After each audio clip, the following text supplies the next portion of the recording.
Andre Iguodala officially retired from the NBA a few weeks ago after a solid career. 4-time NBA champion, all-rookie first team, 1 all-defensive second team selection, 1 all-defensive first team selection, and a 1-time All-Star. The most important question that needs to be answered is Andre Iguodala a Hall of Famer? BasketballReference.com puts his chances at 12.7%. That's not zero, so let's compare his career to some other players. To make it a fair test, I selected one player who is not a Hall of Famer, and then I selected one player who is a Hall of Famer. As I'm going through the comparison, if you'd like, try to guess who each player is. There are 16 categories: points per game, career points, career assists, career rebounds, career steals, career blocks, career high points in the regular season, career high points in the playoffs, career high assists in the playoffs, career high rebounds in the playoffs, career high steals in the playoffs, career high blocks in the playoffs, career high game score in the regular season and in the playoffs, the number of All-Star appearances, the number of All-NBA selections, and the number of championships. I'm gonna give you a few more seconds to guess. Really think, who is player A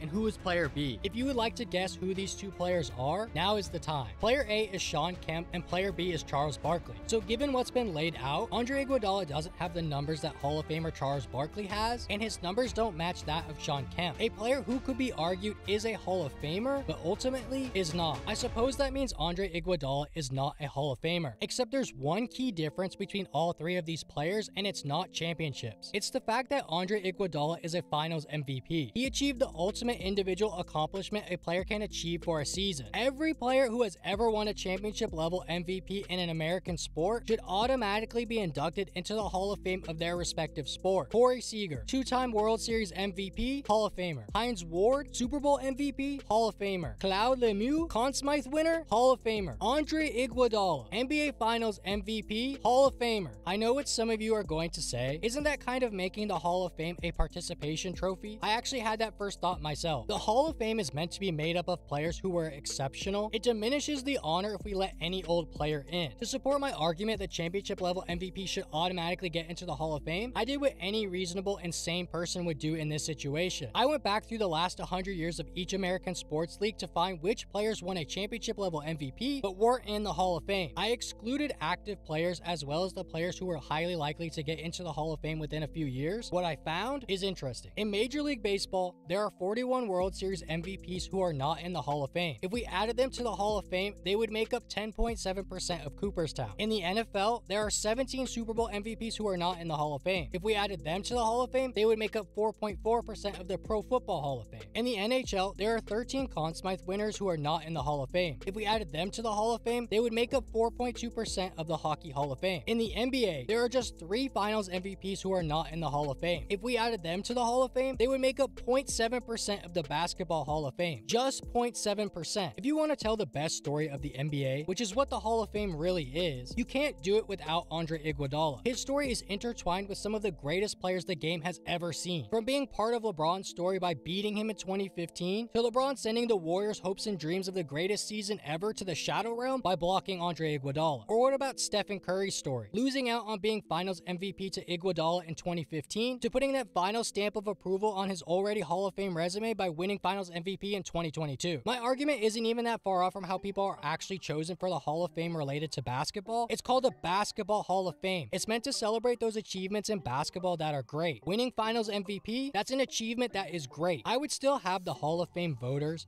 vote for players already automatically inducted into the Hall of Fame, because being a first ballot Hall of Famer is a tremendous honor. I don't want to take that away from these all-time great players. After everything I've just argued, you might be asking, if the argument is to induct all of the players who contribute to helping tell the best story of the NBA, shouldn't every player who won a regular season award get automatic induction too? And to that, I'd say no. I'll admit, that does seem hypocritical when I just argued for adding more players to the Hall of Fame that don't meet the current criteria. The best reason I can come up with is that opening up the Hall of Fame to every player who won a regular season award would ultimately diminish the Hall of Fame. On screen are all of the players and coaches that would be in the Hall of Fame of their respective sports if we automatically inducted players and coaches based on regular season awards. These new players and coaches would make up 19% of the Basketball Hall of Fame, 25% of the Hockey Hall of Fame, 27% of the Pro Football Hall of Fame, and a whopping 40% of Cooperstown. There's clearly a stark contrast in adding championship level MVPs to the Hall of Fame versus adding every single player or coach that has won a regular season award. I didn't even count Silver Slugger or Gold Glove Award winners for Major League Baseball, all NBA first, second, and third team selections, all NBA All-NBA defensive team selections, all-rookie team selections for the NBA, or the other numerous awards the NHL gives out. I'm not sure if I should praise the NHL for having so many awards to celebrate players and coaches, or criticize them for having so many awards. Also, brief tangent. How is the NHL going to name an award after a guy they won't induct into the Hall of Fame? If he's good enough for an award to be named after him, he should be in the Hall of Fame. Roger Crozier is the man who won a Conn Smythe Trophy while dealing with pancreatitis. Put him in the Hall of Fame. Alright, let's get back on track and look at a well-regarded player from the NBA, Derrick Rose. Derrick Rose didn't have the type of career that should normally get a player into the Hall of Fame because of his devastating injury. He was only the third player since the 72-73 season to score 2,000 points and have 600 assists. The other two players to accomplish that feat, LeBron James and Michael Jordan. Rose won MVP that year over LeBron James, becoming the youngest player to ever win that award. Is that enough to get him into the Hall of Fame? Reggie Miller certainly thinks so, and there is a precedent for it. Every regular season NBA MVP is in the Basketball Hall of Fame, excluding the active players who have won regular season MVP. Given that precedent and the absurdity of how great that lone season for Derrick Rose was, I would argue yes for Derrick Rose making the Hall of Fame, and no to the idea of inducting every regular season award winner in American sports. The main reason I don't want all regular season award winners to be automatically inducted into the Hall of Fame is because that's my line. Everybody has a line. Your line might be the current structure of the Hall of Fame. Your line might be including every single regular season award winner. There are probably at least a couple of people who say it's about the friends we made along the way, and everyone should get into the Hall of Fame. That is not a take I support, but I promise you there's at least one person out there that believes that. When it comes to our line, we often don't realize what that line is until someone tries to step over it. Right now, I might be doing that for you, but for me, my line for the Hall of Fame is championship level MVPs. I mean, we have to have the player who is going to save us from the Martians and the Death Beam in the Basketball Hall of Fame.